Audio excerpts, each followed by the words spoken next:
বিসমিল্লাহিররহমানিররহিম। আসসালামু আলাইকুম, সবাইকে জুম্মা মোবারক। আজকে পবিত্র শুক্রবার। তো আমি যে শুক্রবার হইলে একটা বড় ভিডিও দেওয়ার চেষ্টা করি। তো এই যে মুরগির মাংস রান্না করতেছি। এই মুরগির মাংসটা আমি আগে ফ্রাই করে নিছি, তারপরে হচ্ছে পেঁয়াজটা বেরেস্তা করে নিছি। ওগুলো দেখাই নাই, স্কিপ করছি, কারণ সব কিছু দেখাইতে গেলে ভিডিওটা অনেক বড় হয়ে যায়, সেই জন্য এত সবই দেখাই না।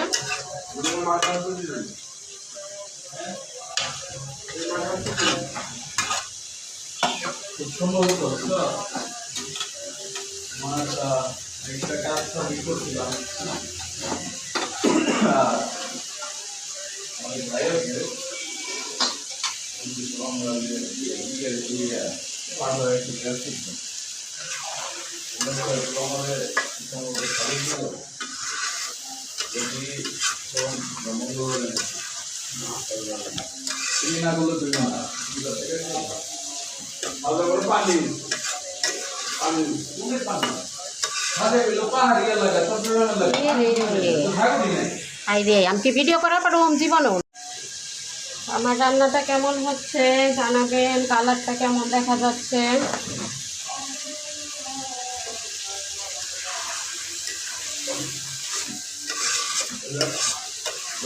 আমি তো মুরগির পা আর এই যে চামড়া খাই, এই যে দেখেন পা দিচ্ছি, এগুলো আমার জন্য।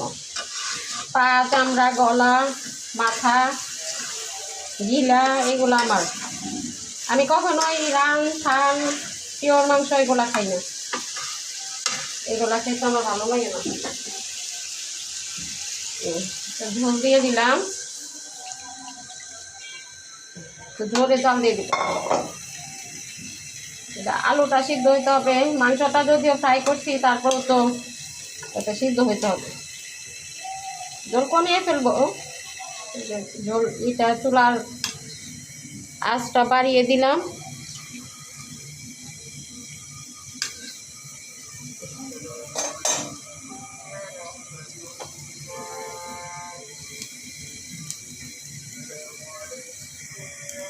এই তো আমার মাংস রান্না প্রায় শেষ।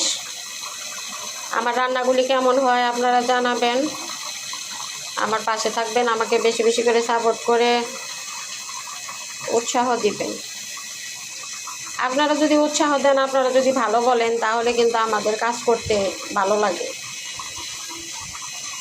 আসলে এই প্ল্যাটফর্মে আপনারাই তো সব, আপনাদের দ্বারাই আমাদের সব ভালো মন্দ, সফলতা পাওয়া না পাওয়া সব কিছু আপনারা। তাই আর আপনারা শুক্রবারে আমি একটা করে দুপুরবেলায় বড় ভিডিও দেই, আপনারা সেটা বড় ভিডিওটা দেখবেন। এটা আজকে অবশ্য আমি কাজের ব্যস্ততায় পুরো ভিডিওটা দিতে পারি নাই, দেই নাই। তো যাই হোক, সম্পূর্ণ ভিডিওটা আসলে দেখাই নেই, এর আগে দেখাইছি। তো ওইগুলো আগেরগুলো আপনারা যখন রান্না করবেন ফলো করবেন, ফলো করলে আপনাদের রান্নাটা যারা পারেন না, যারা নতুন গৃহিণী বা ব্যাচেলার ভাই বোনেরা, এদের জন্য উপকার হবে। তো সবাই ভালো থাকবেন, সুস্থ থাকবেন, নিরাপদে থাকবেন, আমাদের জন্য দোয়া করবেন। নতুন আলু খেতে কিন্তু অনেক ভালো, অনেক মজা। তো আল্লাহ হাফেজ।